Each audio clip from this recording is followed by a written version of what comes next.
നമസ്കാരം. ചലച്ചിത്ര താരങ്ങളുടെ സംഘടനയായ അമ്മയുടെ ജനറൽ സെക്രട്ടറി സ്ഥാനത്തേക്ക് മത്സരിക്കുന്ന നടൻ ബാബുരാജിനെതിരെ അതിരൂക്ഷമായ ഒരു വിമർശനവുമായിട്ടാണ് ഇപ്പോൾ സരിത എസ് നായർ രംഗത്ത് വന്നിരിക്കുന്നത്. ഇതിന് പിന്നാലെ നടന വിസ്മയം മോഹൻലാലും ചർച്ചകളിൽ നിറയുകയാണ്. ബാബുരാജ് ഒരു ചതിയനാണ് എന്നും അമ്മയുടെ ജനറൽ സെക്രട്ടറി സ്ഥാനത്തിന് യോഗ്യനല്ല എന്നുമാണ് സരിത എസ് നായരുടെ ആരോപണം. സരിത തന്റെ ഫേസ്ബുക്ക് പോസ്റ്റിലൂടെ ഉന്നയിച്ചിരിക്കുന്ന ഈ ആരോപണങ്ങൾ ഇപ്പോൾ സിനിമാ മേഖലയെ ആകെ പിടിച്ചു കുലുക്കിക്കൊണ്ടിരിക്കുകയാണ്. തന്റെ ചികിത്സാ സഹായത്തിനായി നടൻ മോഹൻലാൽ നൽകിയ പണം ബാബുരാജ് വകമാറ്റി സ്വന്തം കേരള ഫിനാൻഷ്യൽ കോർപ്പറേഷൻ ലോൺ കുടിശ്ശിക തീർത്ത് ജപ്തി ഒഴിവാക്കി എന്നാണ് സരിതയുടെ പ്രധാനപ്പെട്ട ആരോപണം. ഇതിനോട് ബാബുരാജ് ഇതുവരേക്കും പ്രതികരിച്ചിട്ടില്ല. മോഹൻലാലും ഈ വിവാദത്തിൽ മൗനം പാലിക്കുകയാണ്. മോഹൻലാലിന് സരിതയെ അറിയാമെന്ന വസ്തുത നേരത്തെ തന്നെ മാധ്യമങ്ങളിൽ ഏറെ ചർച്ചയായ ഒന്നാണ്. ഇതിന് പിന്നിലെ കാരണം സരിത തന്നെ പറയുകയും ചെയ്തിട്ടുണ്ട്. ഈ സാഹചര്യത്തിൽ സരിതയുടെ പഴയൊരു പ്രതികരണവും ഇപ്പോൾ ചർച്ചകളിലേക്ക് വഴിവെക്കുകയാണ്. മോഹൻലാൽ സരിതയെ ശാരീരികമായി ഉപയോഗിച്ചു എന്ന പ്രചാരണം ഒരു സമയത്ത് സിനിമാ മേഖലയിൽ ഏറെ ചർച്ചയായ ഒന്നാണ്. എന്നാൽ ഇപ്പോൾ ഈ ആരോപണം ശരിയല്ല എന്ന് തുറന്നു പറഞ്ഞുകൊണ്ട് രംഗത്ത് വന്നിരിക്കുകയാണ് സരിത എസ് നായർ. നടൻ മോഹൻലാൽ ടീം സോളാറിന്റെ ഒരു കസ്റ്റമർ മാത്രമായിരുന്നു എന്നാണ് സരിത എസ് നായർ ഇപ്പോൾ വിശദീകരിക്കുന്നത്. മോഹൻലാലിന്റെ കൊച്ചിയിലെ വീട്ടിൽ സോളാർ പാനൽ സ്ഥാപിക്കുന്നതിന് വേണ്ടിയാണ് അദ്ദേഹത്തെ ബന്ധപ്പെട്ടത്. 6 തവണ ഫോണിലൂടെയും ബന്ധപ്പെട്ടിട്ടുണ്ട് എന്ന് സരിത പറയുന്നു. പലതവണ വിളിച്ചതിനാൽ തന്റെ ഫോൺ കോളുകളുടെ ലിസ്റ്റിൽ മോഹൻലാലിന്റെ നമ്പർ കൂടി പെടുകയായിരുന്നു. ഇതിന്റെ അടിസ്ഥാനത്തിൽ അന്വേഷണ ഉദ്യോഗസ്ഥർ ചോദ്യം ചെയ്തപ്പോൾ അത് സംബന്ധിച്ച കാര്യങ്ങളാണ് കത്തിൽ രേഖപ്പെടുത്തിയിട്ടുണ്ടായിരുന്നത്. ഒരു മാധ്യമത്തിൽ വന്ന വാർത്തയെ സംബന്ധിച്ചുകൊണ്ടായിരുന്നു അന്വേഷണ ഉദ്യോഗസ്ഥരുടെ ചോദ്യം. അക്കാര്യം അതേപടി തന്നെ എഴുതുകയായിരുന്നുവെന്നും സരിതയുടെ വിശദീകരണം നേരത്തെ തന്നെ ചർച്ചകളിൽ വന്നിരുന്നു.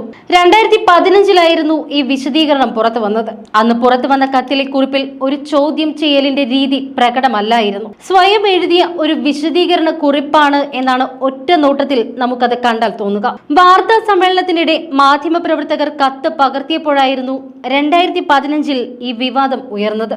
സരിത എസ് നായർ മാധ്യമപ്രവർത്തകർക്ക് മുന്നിൽ ഉയർത്തി കാണിച്ച ആ വിവാദമായ കത്തിൽ മലയാള സിനിമയിലെ സൂപ്പർ താരം മോഹൻലാലിന്റെ പേരും ഉൾപ്പെട്ടിരുന്നു. ഇതിനൊപ്പം മെഗാസ്റ്റാർ മമ്മൂട്ടിക്ക് ടീം സോളാർ 10 ലക്ഷം രൂപ നൽകിയെന്ന വാർത്തയും വലിയ വിവാദം സൃഷ്ടിച്ചു. ടീം സോളാറിന്റെ പരിപാടിയിൽ മമ്മൂട്ടി പങ്കെടുക്കുന്ന ഒരു ചിത്രവും അക്കാലത്ത് പുറത്തു വന്നു. അന്ന് പത്രസമ്മേളനത്തിൽ കൊണ്ടുവന്നത് തന്റെ കത്ത് മാത്രമല്ല എന്നാണ് സരിത ആ വിവാദമായ സമയത്ത് വിശദീകരിച്ചത്.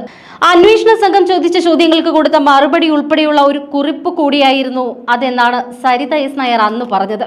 7 പേജുള്ളതായിരുന്നു ആ കുറിപ്പ്. അതിന്റെ ഒരു ഭാഗത്ത് മോഹൻലാലിന്റെ പേര് പരാമർശിച്ചിരുന്നു. ഇക്കാര്യം സരിത തന്നെ അംഗീകരിച്ചതുമാണ്. അതിൽ മമ്മൂട്ടിയുടെ പേരും ഉണ്ടായിരുന്നു. മോഹൻലാലിനെ സോളാർ ഇടപാടുമായി ബന്ധപ്പെട്ട് കുറച്ചു തവണ വിളിച്ചിരുന്നു. ഇത് സംബന്ധിച്ച് ഒരു ഡിവൈഎസ്പി ചോദ്യം ചോദിച്ചു.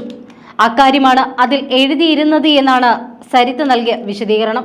മാധ്യമങ്ങൾ അന്ന് സരിതയുടെ കത്തിന്റെ ഫോട്ടോ എടുത്ത് സൂം ചെയ്ത് കാണിക്കുകയായിരുന്നു. അതിലാണ് മോഹൻലാലിന്റെ പേരും കണ്ടത്. അതിന്റെ മറുപുറത്ത് എന്തിനാണ് മോഹൻലാലിനെ കണ്ടത് എന്നതിന്റെ സത്യാവസ്ഥ എഴുതിയിട്ടുണ്ട് എന്നാണ് സരിത പറയുന്നത്. ടീം സോളാറുമായി ബന്ധപ്പെട്ട് മാത്രമാണ് മോഹൻലാലിനെ സമീപിച്ചത് എന്നും മറ്റ് വിഷയങ്ങളൊന്നും തന്നെ മോഹൻലാലുമായി ഉണ്ടായിരുന്നില്ല എന്നും സരിത അന്ന് തന്നെ വ്യക്തമാക്കി.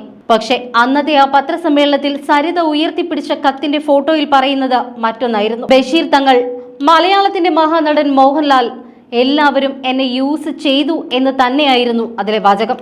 എന്നാൽ ഇപ്പോൾ ഇക്കാര്യങ്ങളെല്ലാം തിരുത്തി പറയുകയാണ് സരിത. മോഹൻലാലുമായി തനിക്ക് യാതൊരു വിധത്തിലുള്ള ശാരീരിക ബന്ധങ്ങളും ഉണ്ടായിട്ടില്ല എന്ന് അവർ ഈ സമയത്ത് തുറന്നു പറയുകയാണ്. രോഗാതുരയായി മരണാസന്ന നിലയിൽ കഴിയുന്ന ഒരാളുടെ തുറന്നു പറച്ചിൽ അഥവാ ഒരു കുറ്റസമ്മതം എന്ന രീതിയിൽ തന്നെ നമുക്കിതിനെ നോക്കിക്കാണാവുന്നതാണ്. സാധാരണക്കാരിയായ വളരെയധികം ബുദ്ധിമുട്ട് അനുഭവിക്കുന്ന, ചികിത്സയ്ക്ക് പോലും ശരിക്കും കഷ്ടപ്പെടുന്ന ഒരു അവസ്ഥയിലാണ് താൻ ഇപ്പോഴുള്ളതെന്നാണ് സരിത എസ് നായർ പറയുന്നത്.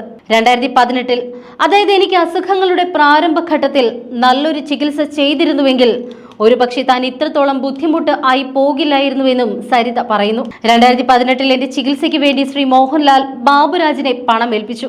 ആ പണം എനിക്ക് എത്തിച്ചു തരാതെ വകമാറ്റി സ്വന്തം പേരിലുണ്ടായിരുന്ന കേരള ഫിനാൻഷ്യൽ കോർപ്പറേഷന്റെ ലോൺ കുടിശ്ശിക തുക അടച്ചു തീർത്ത് ജപ്തി ഒഴിവാക്കുകയാണ് ബാബുരാജ് ചെയ്തത്. ഇതുമൂലം താനിപ്പോൾ മരണാസന്നിയായ നിലയിൽ ഇതെല്ലാം പുറം ലോകത്തെ അറിയിക്കണമെന്ന ആഗ്രഹം കൊണ്ടാണ് ഇപ്പോഴൊരു തുറന്നു പറച്ചിലിൽ ഒരുങ്ങുന്നത് എന്നും സരിത പറയുന്നു.